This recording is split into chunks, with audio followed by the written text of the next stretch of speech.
Welcome to a recycler's perspective, batteries, solar panels, and electronics, end-of-life management issues. This will be our topic today. Really glad you could join us. I, for one, I don't know if you've had your shots yet. I'm looking for a much better summer than we had last year. And so just to have a little fun this morning, I'm going to start a poll. So I will publish that one and go ahead and take a vote. I'm not asking anybody to violate HIPAA. We're just having a little fun here. But as we anticipate summer travel, how many shots have you had? 2, 0, 1, or tequila? It was Cinco de Mayo after all. I didn't imbibe last night except for some chips and cheese. But we'll just let this run for a little bit, having a little fun this morning. And all right, people are voting. We have, well, it looks like, wow. I'm jealous. It looks like the two is in the lead. We have a few participating with tequila, which is good. So we've got about 9 or 10 of us have been having some tequila. All right, we'll let you vote for maybe another 5 seconds, 10 seconds. And then I will stop the poll. I know the results don't show up. All right, I will close the poll. Thanks for playing along. So it looks like we have 54% is the winner with 2. So congratulations, everybody's getting the vaccine. And 17% with 0, 17% with 1, and 10% went for the tequila. So appreciate you having some fun with us this morning. And as we get started here. So as I said early on, my name is Jim Dykeis, and I'm going to be the host and moderator today as we present our content.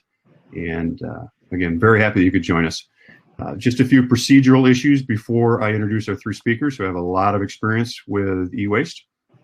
You'll see our little thumbnails, I think, are in the lower right-hand corner. We may move those around to not cover up content. I may turn my camera off, probably will, while our speakers are presenting. So don't think that there's something wrong with the system. It's working fine. We should have about 10 minutes at the end for questions. That's kind of why we would love to have you guys participate, so you can use the chat feature for that. Chats are private, but obviously myself and the speakers, we're seeing them all, and we'll be keeping track of your questions as we move through. Good. It looks like oh, does Corona count? Was one of the questions. Yes, it does.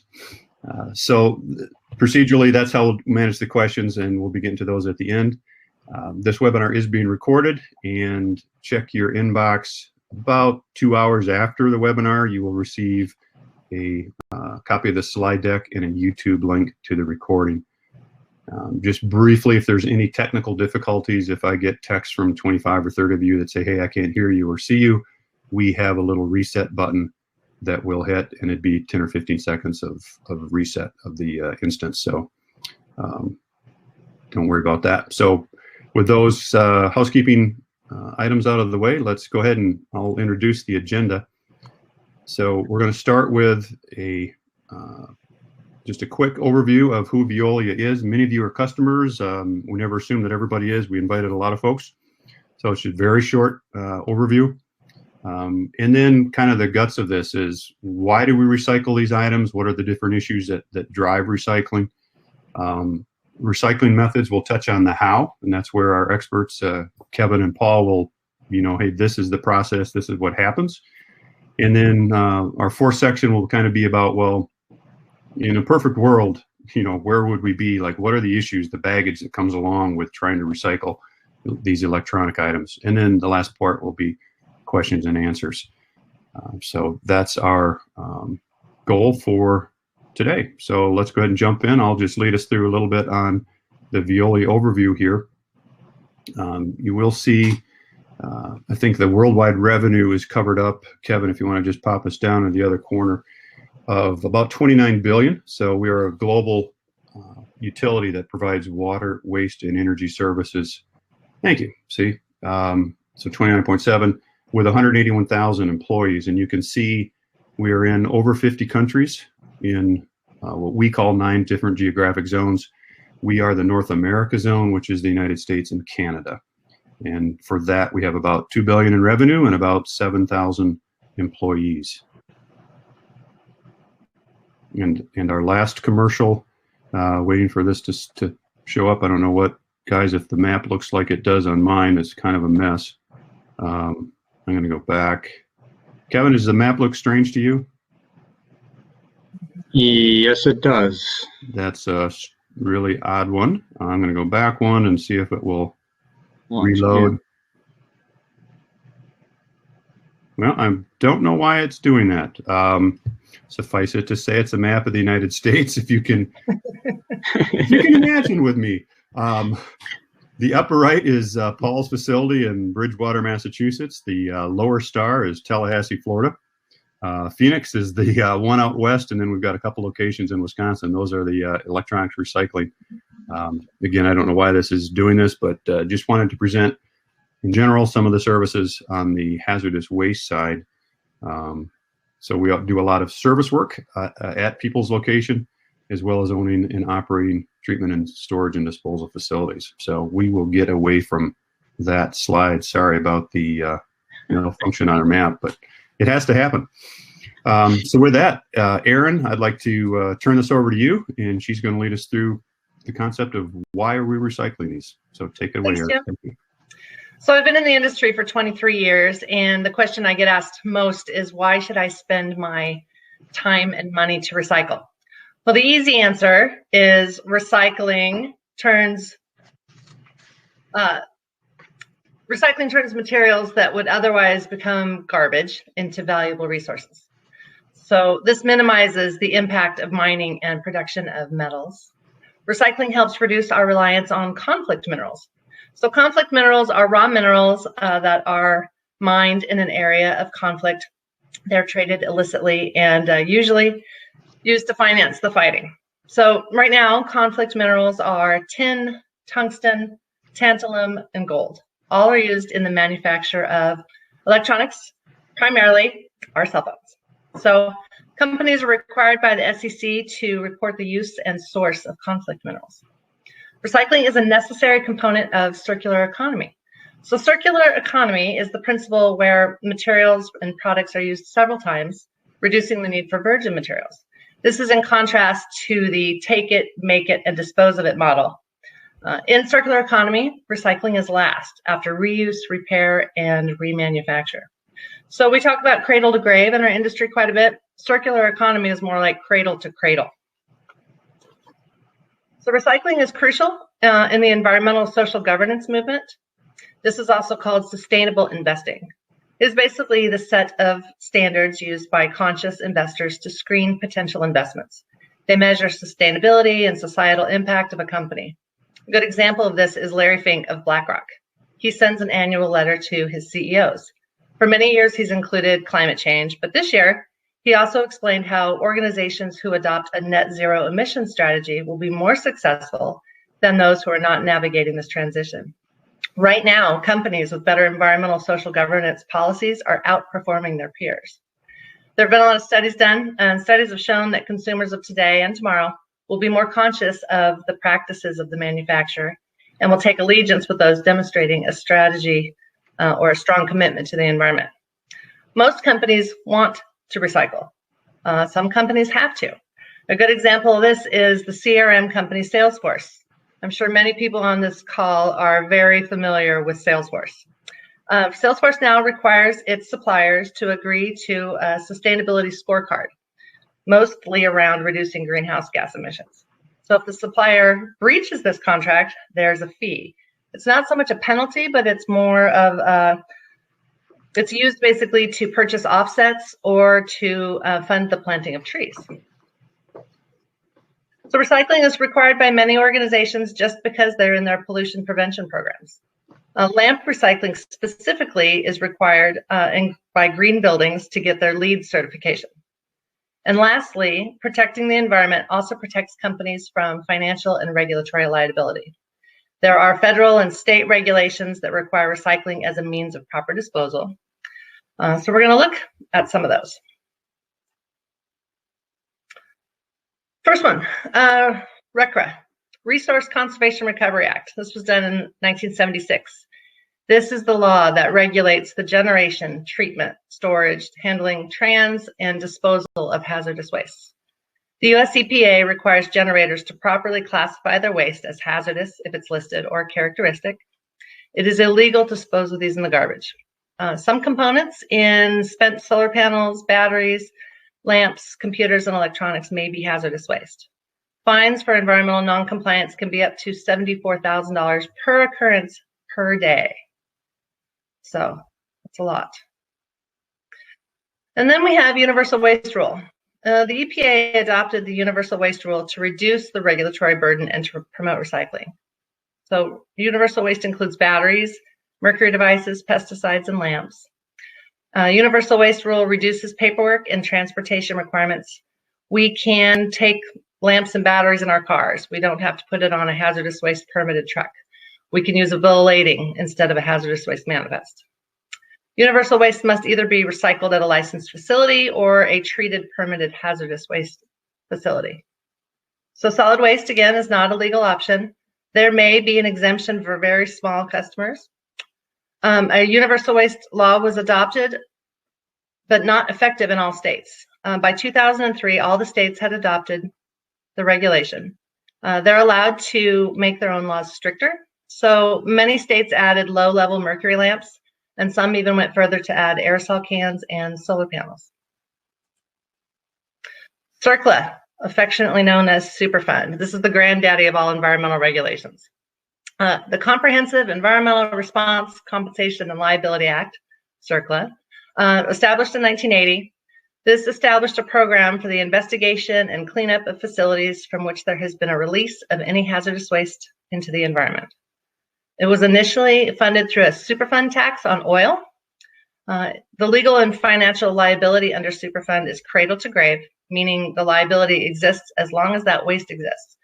So if there's a circuit board or a lamp in a warehouse or in a landfill, the generator is responsible for the cleanup of that material.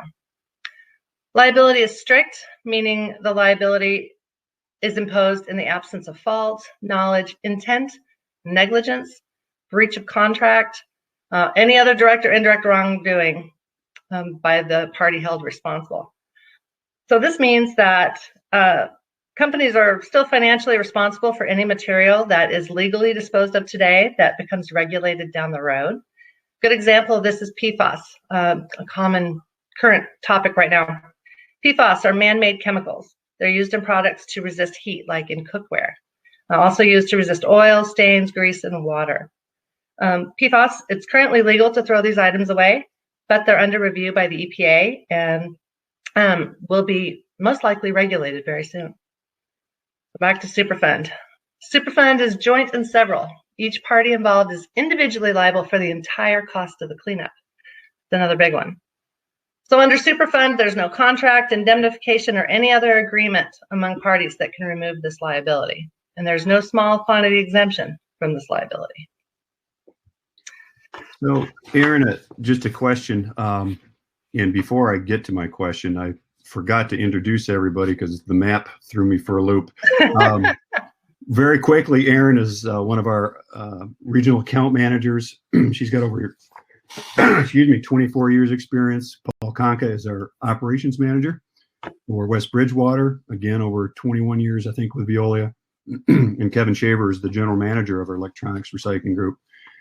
Kevin, you've got about 21 or 22. So sorry for that, missing the introductions. But I think their bio was in the waiting room. So if you saw the waiting room, you were able to catch up. So Aaron, with the strict liability and the joint and several, can you give maybe a current example? Because I know a lot of people think of Superfund. Yeah, that happened in the 80s. You were cleaning up, Aaron Brockovich. Yeah. Yeah, Aaron Brockovich. Exactly. So most people ask me. Is this still applicable today? Are there? Absolutely. Can you give an example? Absolutely. In fact, they're out my window at the office. There's a huge pile of broken Crt glass, and it is a Superfund site. So Crt glass is cathode ray tubes from the old big heavy computer monitors. Also, if you grew up in a household like mine, we had a ginormous big old TV in our living room. Those big TVs are also Crt tubes, and they contain lead. So this company across the street from us was an e-waste recycler. The equipment that they invested in, the technology did not work. They went out of business, and unfortunately, they left behind several properties with piles like this in different states. It's already cost $18 million to clean up the states on the East Coast, and they haven't even started on the most expensive and the biggest one, which is here in Phoenix. So, Jim, you know who pays for that cleanup? Under Superfund, the assets of the original company are used, but when that runs out, the generators who shipped the material to that organization in the first place have to pay for the cleanup. They paid to recycle it the first time, and they have to pay again to fund the cleanup. Oh, and the owners, they are in jail. So, very current example of Superfund. Definitely still applicable. All right. Thank you, Erin. Yeah. So, the bottom line here on why to recycle, basically to do the right thing, morally, ethically, legally, and environmentally. Your children, employer, your employer stakeholders, and the planet will thank you. So I think, Paul, you're up next, and you're going to explain to us how to recycle some of these important materials.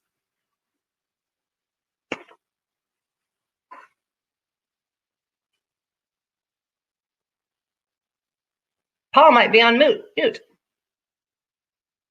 Why, thank you, Erin. That was a good discussion on some of the regulations that both the generators and the recyclers have to follow in order to properly recycle their materials.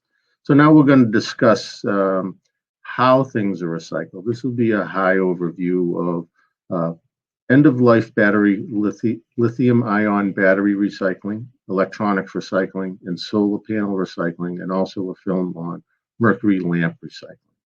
So we'll start off with end-of-life lithium-ion batteries. What's in a lithium-ion battery? There's an anode, which is mostly graphite, cathode, which is carbon black material, and that's where all the metals, lithium, the cobalt, the manganese, the nickel, that the recyclers are trying to recover, the most valuable part of the material. There's a plastic separator between the anode and cathode. There's current collectors to charge and discharge the batteries, usually copper and aluminum. And then there's electrolyte, which is an electrically conductive solution to allow the ions to flow and give you the power that you need. There's a shredding operation that is done now. These lithium-ion batteries are known to have some issues concerning fires and explosions. So it's shredded under a very controlled atmosphere to eliminate the possibility of that, and then transferred usually by conveyor belt to do a separation of the material to get the black mass. And now that black mass material is the material that contains the metals that we're trying to recover. I'll play a short video through just over 3 minutes that will explain the process that's being done at a location, a Veolia location in France.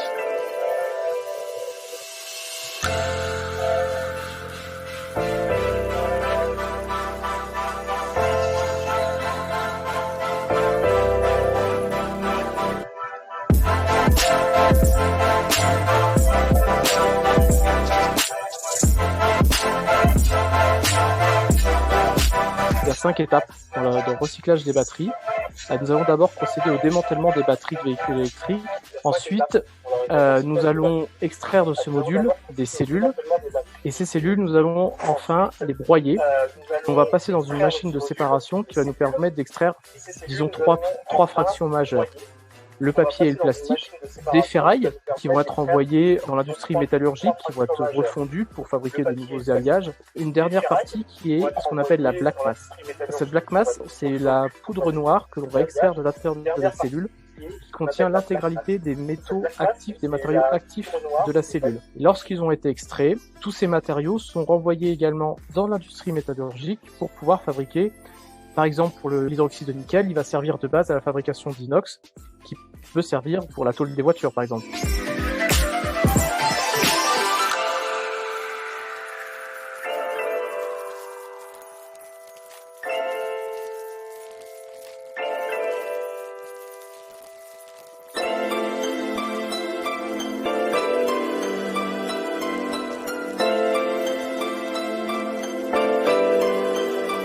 On parle par exemple cette année d'à peu près 100 000 véhicules électriques qui auront été vendus en France.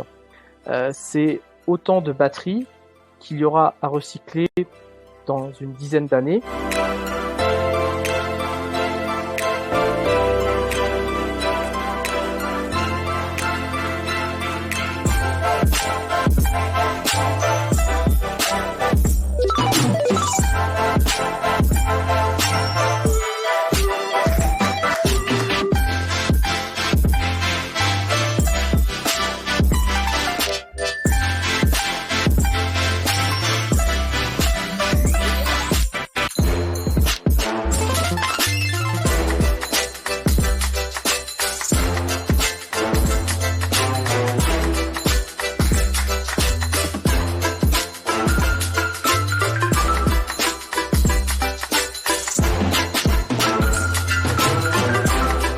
La directive européenne est en train d'évoluer. On va donc avoir des objectifs qui sont plus conséquents que ceux que nous avons aujourd'hui, mais également de pouvoir générer une véritable économie et une véritable indépendance de l'Europe face à des géants comme l'Asie. Mass that they generate to a refiner. So it goes through a pyrometallurgical process, basically a high temperature furnace to refine the metals and generate an alloy that will go back into different products.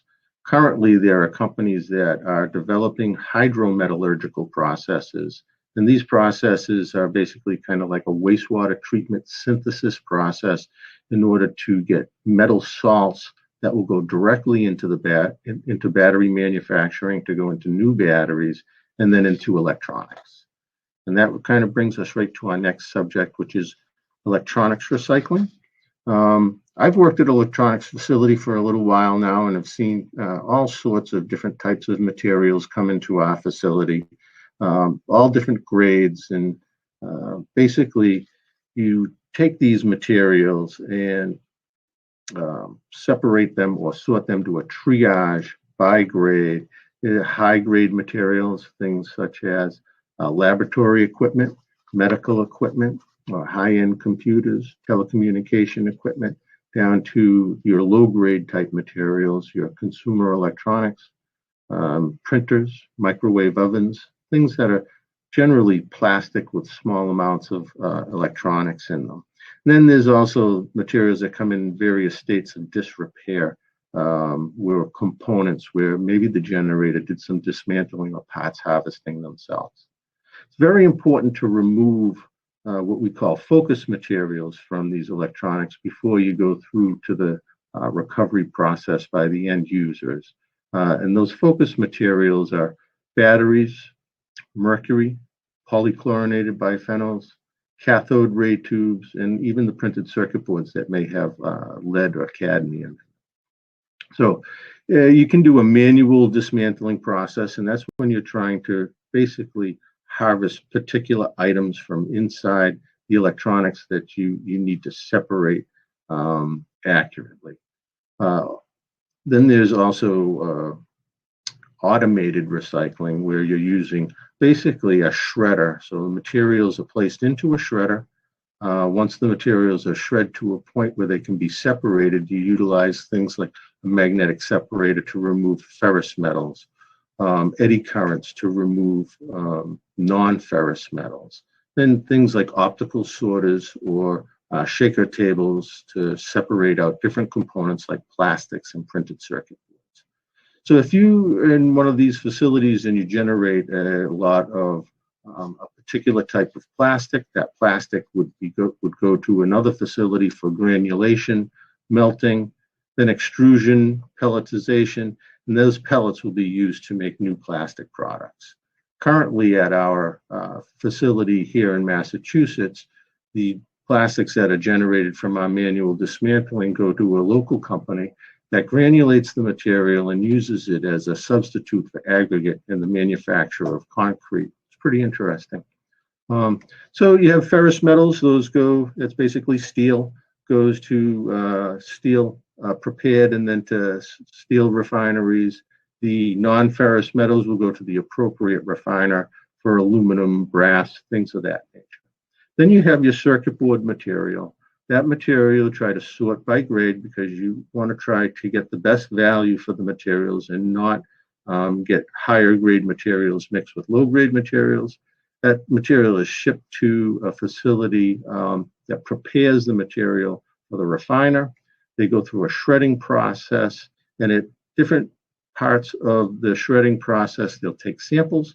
Those samples are analyzed, and basically that's how you get the basis for the value of that particular material.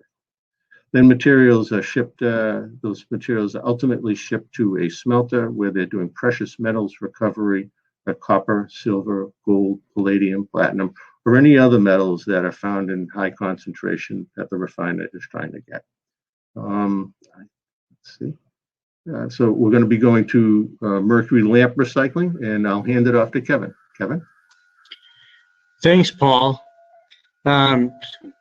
Mercury-containing lamps has been a universal waste for a number of years, back to 2003, as Aaron had indicated. And the importance of recycling that is obviously the toxicity of mercury that's in these lamps. The nice thing about what's one of the success stories that we have right now is the major conversion of mercury-containing lamps into LEDs, which is a solid-state type of lamp. And it has a lot of energy savings associated with it.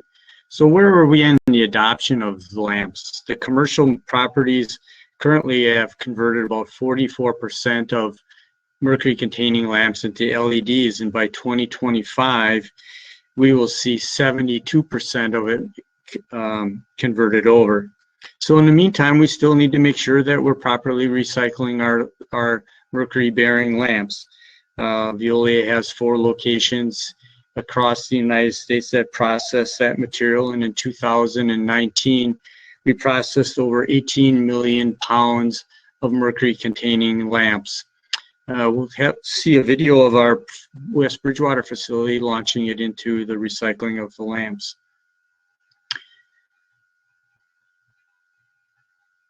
Recycling of the lamps, they're shipped into our locations. Our employees are wearing respiratory protection and also the ability to gloves in order to prevent cuts from handling lamps. They're moved up out of the containers and placed upon the machine where it goes into a belt. The items itself, the machine is under a vacuum, which will trail the material. It'll go through a crusher, base of paint, and sizing and separating the aluminum end caps from the glass, and also taking the phosphorus powder that's in there and collecting that. This is a distiller where the phosphorus powder is placed into it, heated up in temperature, and then the vapor is cooled down where the mercury is collected. We do the same thing with items of thermostats, thermometers. We will collect that mercury. The capsule that is the mercury was in is also retorted and sent off for disposal. Some electronics, including our flat panel TVs now, have mercury bulbs in the back of them, so we disassemble that material and then process those lamps.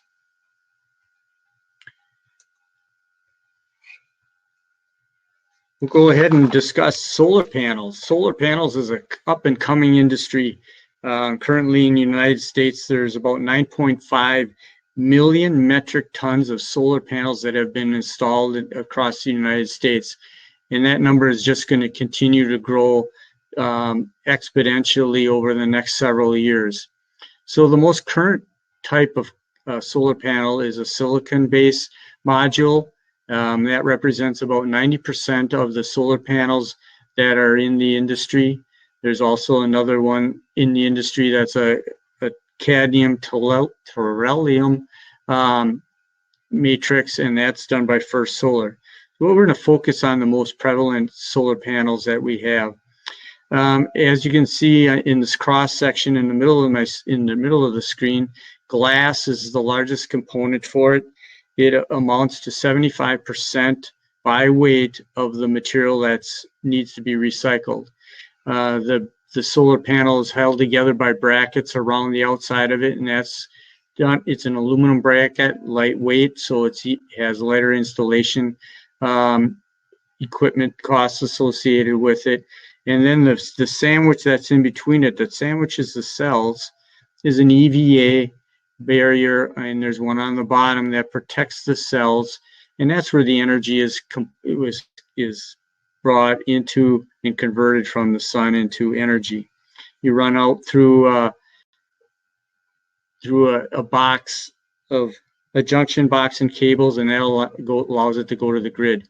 The outside of the panels themselves, it contains silver, which is actually 47% of the value of the byproducts that come out of there comes from the silver, where glass is actually the lowest, which is at 80%. So one of the keys for developing solar panels in the future, or recycling alternatives in the future, is coming up with secure websites or secure processes where this waste can be recycled and reclaimed. So how do we reclaim and disassemble solar panels? So the first stages are the removal of the junction box, and then the removal of the aluminum frame. Then we can get into processing and removing the glass. The glass is very important that we shred that, hammer mill it, and remove the tempered glass away from the EVA matrix, which contains the solar cells. We use a lot of various technologies associated with that, including the shredding, obviously, of the materials, magnetic separators, eddy currents, and optical sorters. So we're going to jump into a video here to show what that recycling operation looks like at one of our locations over in France.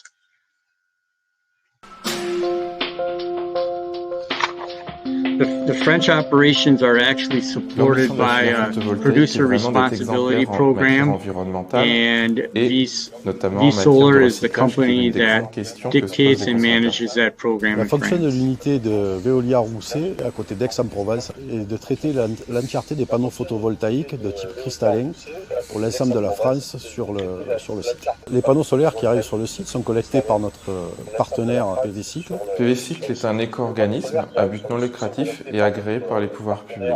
L'arrivée du panneau, il est pesé afin de pouvoir renseigner le bordereau suivi des déchets. En 2017, PV Cycle a collecté plus de 2400 tonnes de panneaux photovoltaïques en fin de vie en France. Ce site, il illustre la capacité à créer en France une véritable industrie de la transformation des déchets en ressources. Il démontre aussi notre capacité, même dans un pays mature, à ouvrir de nouveaux champs, à créer de nouveaux métiers autour de cette transformation. Le panneau solaire est amené vers le poste de décadrage. Le décadreur va retirer simultanément le cadre à lui, ainsi que le boîtier de connectique et des câbles. Phase d'après, une fois que le robot a saisi le panneau, il va le déposer sur un tapis qui va l'amener vers ce qu'on pourrait appeler un massicot, où le panneau va être débité en petites tablettes, ce qui va permettre son introduction dans le process. À l'intérieur de la machine, il y a deux broyeurs, il y a un tamisage, il y a un courant de Foucault qui va nous permettre d'extraire les parties métaux. Et ensuite, nous avons un tri optique qui nous permet d'obtenir un verre pur, dont l'objectif est de sortir du statut déchet afin de pouvoir produire une marchandise et non plus un déchet. Le taux de valorisation avec le processus de Veolia arrive aujourd'hui. Veolia puisqu'il nous proposait l'offre technico-économique qui nous semblait la plus adaptée dans une perspective d'une stratégie à long terme. Sur les 4 critères que nous considérons dans chaque appel d'offres, c'est-à-dire la qualité technique, le coût, la qualité environnementale et l'économie sociale et solidaire, Veolia est arrivé premier sur chacun de ces points. Pour Veolia, la partie innovation, recherche et développement a été une partie majeure de la conception de cette unité de traitement. Aujourd'hui, Veolia est notre unique centre de traitement en France. C'est le premier centre au monde dédié au recyclage des panneaux photovoltaïques cristallins. Le marché du panneau photovoltaïque en France est environ de 55 000 tonnes installées avec une forte croissance de l'ordre de 30 à 40% annuellement. Ce qui veut dire que le marché français a de très belles perspectives devant lui. Ce site il illustre bien notre capacité à travailler avec des industriels et demain, on peut même imaginer que ce site du Rousset permette à ces mêmes industriels de travailler encore plus sur l'éco-conception et finalement de permettre de créer de nouveaux panneaux plus nombreux, plus efficaces et surtout plus recyclables.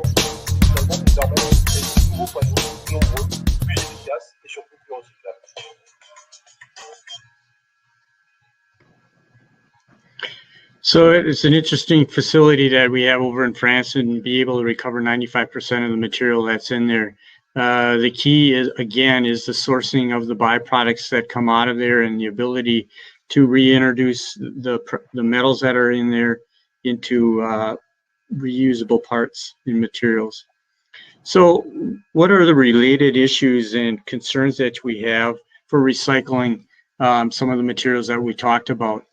We're going to jump into that, and I'll turn that back over to Erin. Thanks. So remember earlier I mentioned that Superfund site outside my window? And remember I told you it was an e-waste recycler. So the most effective way to protect against future liability like that is to ensure that wastes are reclaimed by a reliable, reputable environmental company.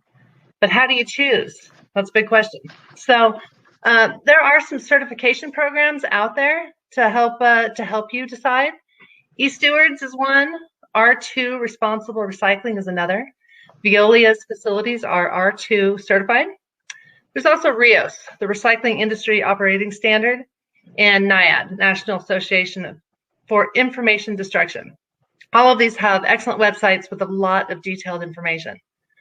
I also wanted to point out, I mentioned that Superfund tax that was on oil. That expired 25 years ago, but the Biden administration is looking to reinstate that tax right now, so that to fully fund that that group to be able to go after some more environmental cleanup.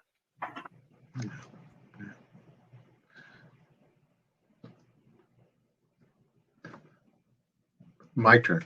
Yes. Issues concerning batteries, and there's several issues, and I think each one of these issues, and probably on the previous slide too, you could probably have a single webinar just on these subjects.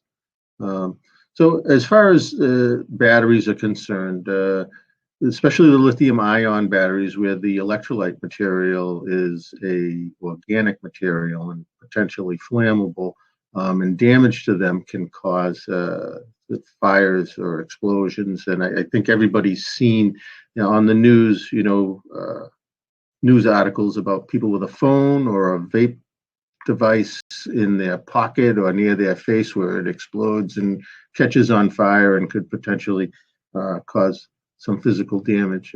So these batteries have to be treated with the respect that they need.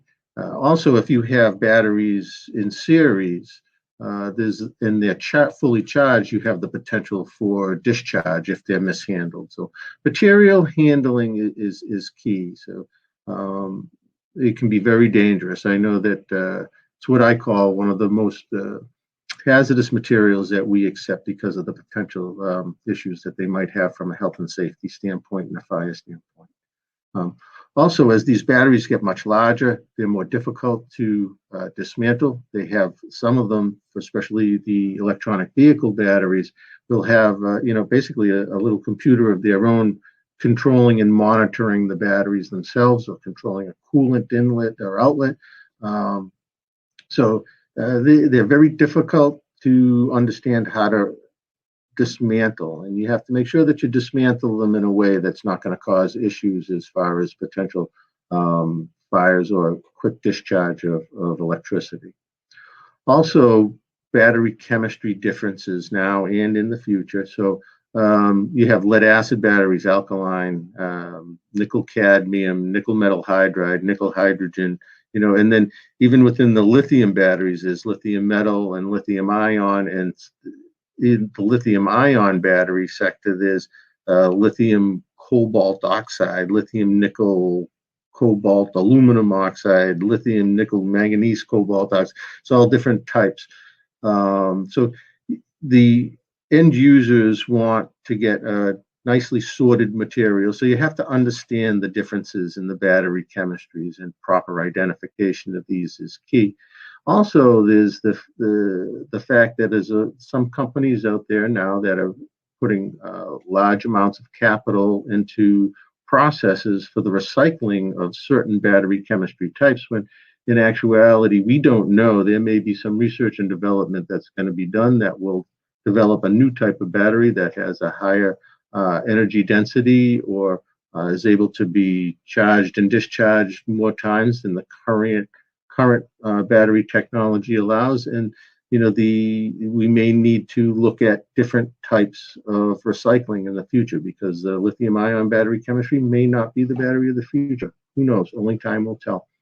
And one of the largest things, and the things that I'm kind of working on now, is collection infrastructure. The lead acid battery industry did a very good job of being able to get these smaller batteries collected from multiple locations and brought to the end users, the lead smelters, for recycling. We have to try to develop, or we have to be successful in developing a new collection infrastructure for these larger batteries that are DOT regulated and have many more potential hazards involved with them. That's a significant challenge that this industry is going to face in the future. Then also electronics. Issues with electronics is state-by-state patchwork of rules that govern the proper recycling of electronics. So it's important that the generator understand these rules. For instance, the extended producer responsibility. One state, may neighbor another state that has extended producer responsibility while the other one doesn't. And also there's different regulations that different states have put into place where you might have to do reporting of the different types of material that you have. So it's important to understand what the regulatory structure is in the state that you live in.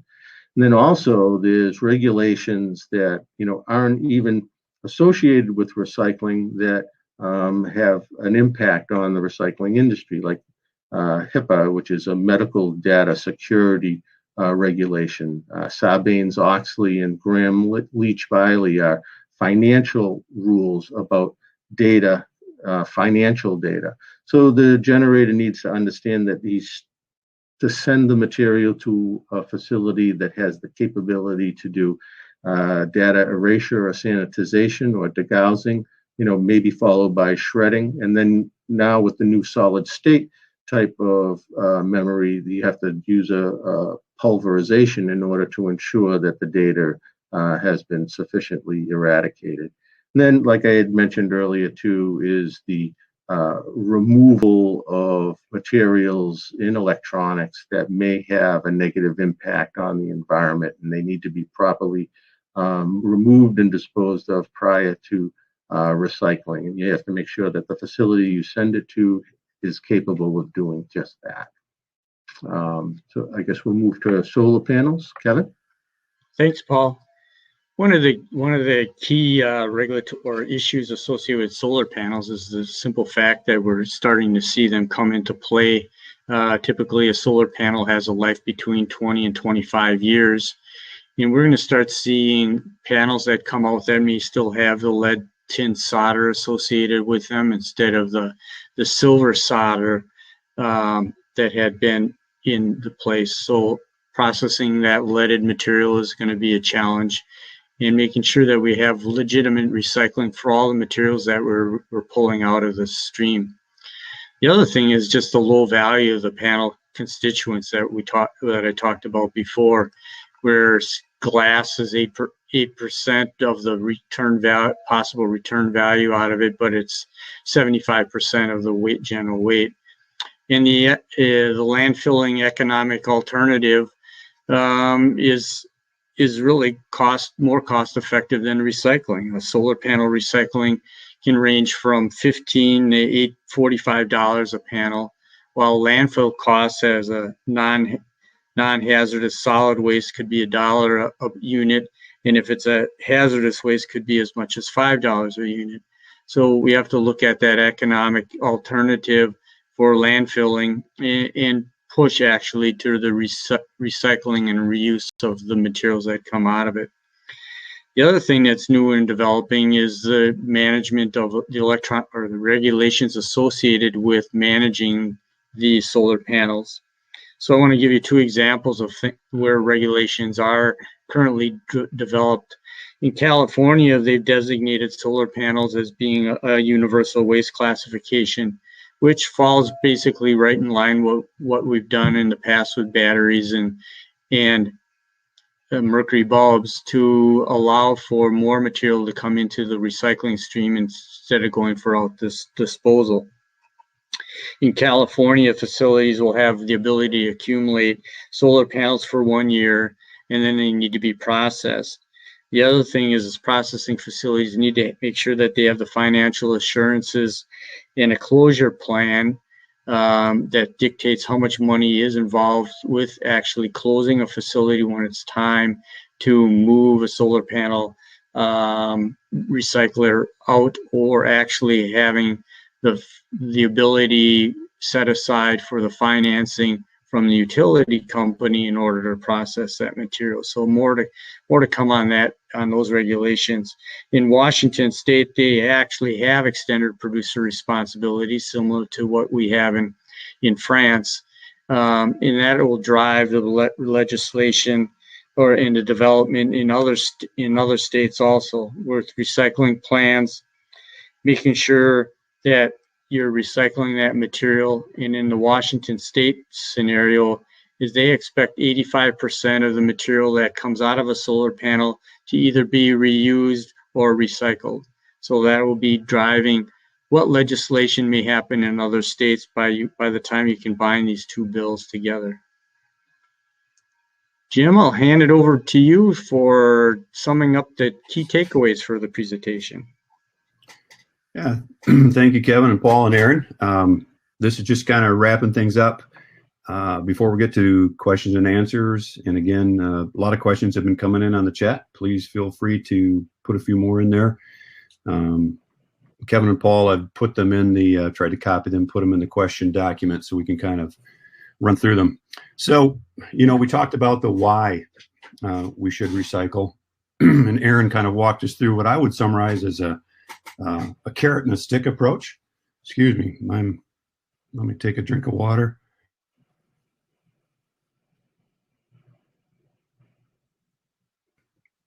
Sorry about that. I can speak. So obviously there's the carrot is, hey, there's value to recover with the metals, and there's a lot of good reasons to do it. It's good for the environment, reduces your carbon footprint. And then there's kind of the stick side of this, right? There's negative consequences to doing it improperly. So that's kind of the why. It's pretty broad and complex. Depends a little bit about what specific item you're talking about, whether or not it's regulated or not regulated. And then we talked about the how, and hopefully you were able to grasp, with Paul and Kevin went through these things. How do you recycle a lithium ion battery when it's everything from, the smallest little battery in your phone to these massive sets in electric vehicles, and now what we're seeing coming into stationary storage devices, the Tesla Powerwalls and things like that. But there are solutions coming more and more every day. And then we just tried to finish up with, well, what are some issues I need to be aware of if I'm recycling these or if I'm generating these? And so each item kind of carries its own baggage, but we are moving to a true circular economy. And I will say, Veolia, you get a sense of the global nature of what we do.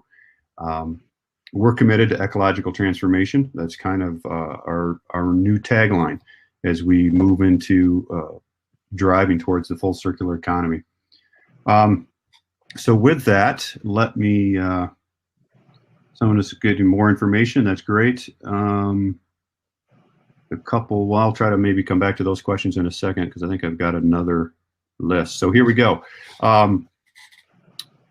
If you would pop just quickly, Kevin, move us up out of that, maybe into the upper right, so I can show that we will have a contact us for more information. When you get the PDF, I believe the link will be live, the contact us here, and if not, it goes to that web address. So that's just our Veolia North America. There's several ways you can fill out a contact a representative form. Or, if you would want to send us your email or something like that in the chat, which are private, by the way, we can certainly follow up. So let me run through some questions that we received for the panel. So a couple of them: what do you do with all the mercury you recycle? And a related version is, does Veolia have a market for recovered elemental mercury? And Paul and Kevin, you're going to have to fight each other for that one. Yeah, so I'll take that one. In the United States, there still is a limited amount of domestic use of mercury. So the material gets purified out into either a commercial standard or or industrial, depending upon the use of it, could be 999s purity and reintroduced into it. But we realize that at some point in time, mercury is going to continue to have less of a need in being reintroduced into the marketplace. And that's where the Department of Energy has developed or is developing a long-term storage facility for storing mercury. Interesting enough, on that side of things, they're going to have stabilization of the mercury being the end product at some point in time, which will be developed. So there is still a domestic market. We have the ability to use that, but we recognize that there's going to be a long-term storage coming up for mercury. Okay.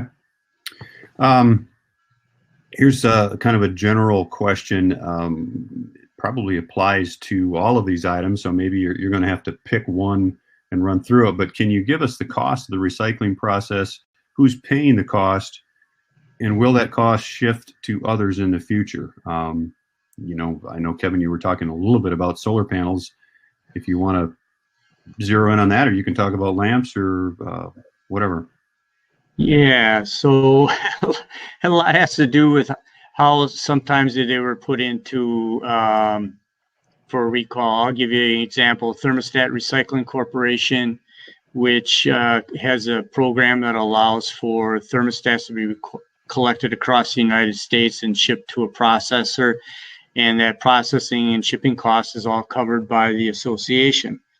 But then you have light bulbs, which are mercury containing. There is no producer responsibility associated with the recovery of that, and that's up to the generators. And we had talked about solar panels being a producer responsibility, and it'll see what happens. Hopefully it won't be a patchwork that happens across the United States that goes from one state to a different, but that's basically is established in some of the electronics where there's a patchwork of if you're a public school or private school or a municipality or a homeowner, then you have producer responsibilities that they will cover the cost of recycling, but not for the industry. So there's a lot of variables in there based upon what it is and what the infrastructure has been developed. Okay, thank you. Here's one, maybe, I don't know, either maybe Paul can take this one. A question about, I think the video about recycling the lithium ion batteries. How does the form factor figure into this, right? Prismatic, cylindrical. Are some cells from certain manufacturer easier to recycle than others? Well, you know, I've actually been to one of the facilities that's processing these lithium ion batteries, and really the first step, as I had mentioned, is shredding. So there's not really a manual dismantling of the battery or cell itself. So, you know, there's, you know, not a lot of discrimination when it comes to a shredding operation. Basically, the entire unit, both or different types of batteries, would be shred together, regardless whether they're the prismatic or cylindrical. So I don't think that has a great bearing on the recycling process itself. Okay. Here's kind of an interesting one. Again, this would gets to the disclaimer I had on the agenda slide. Please comment on the potential for hazardous waste determination for solar panels and regulatory developments for classifying spent solar panels. So it's a bit of a crystal ball. Is there a difference in recycling or classification of a broken versus a whole panel? So, you know, Kevin, you've been kind of on that one. What do you see for, I guess, additional regulation of panels as hazardous, and are broken versus whole panels treated any differently?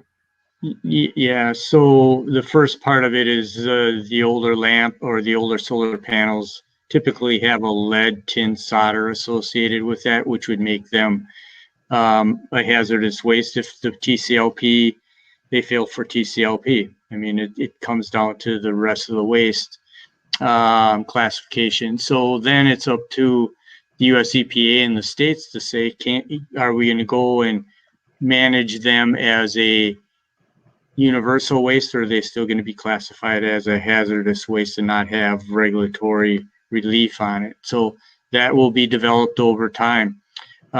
Similar to a light bulb, if it's been crushed or broken, that's usually typically managed as a hazardous waste, when the intact ones are managed as a universal waste. So I would suspect that you're going to see the same thing happen with the solar panels, because that's provided that they're toxic for lead. If this new future panels that are being installed today in 20 years may not have any lead that's associated with it. So more about testing and reaching out to the manufacturers of those, that they have an understanding whether they are actually hazardous waste or not. Yeah, that's kind of interesting too, because the way you sample a solar panel, I mean, we've done some samples on just the glass portion, and you're supposed to have a representative sample of the entire unit. And the entire unit involves the frame as well as the junction box and maybe even wires. So it's an interesting question. Mm-hmm. Okay. All right. I think we're wrapping up. This may be the last question. It's not a softball. So here you go. If you remove the morality, right, doing things because it's the right thing to do, it's environmental, it's sustainable. Any idea on the cost differences between manufacturing an end product using raw materials versus manufacturing that product using recycled materials?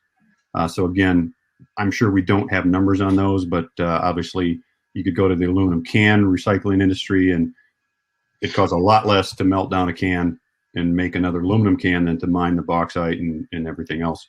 So I don't know if you have any thought on that, Kevin, of the cost difference between manufacturing a product from virgin products versus from recycled. And again, maybe pick a product.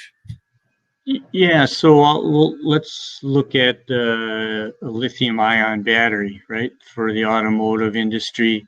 That chemistry is pretty much standard for for a lot of the cars that are out there, or they're quickly being the same type of cobalt concentration, magnesium, and nickel in those. So you have the ability to actually take that cathode and with technology convert that right back into a cathode and reintroducing it into a sustainable solution, a cycle, and getting more batteries coming out of it.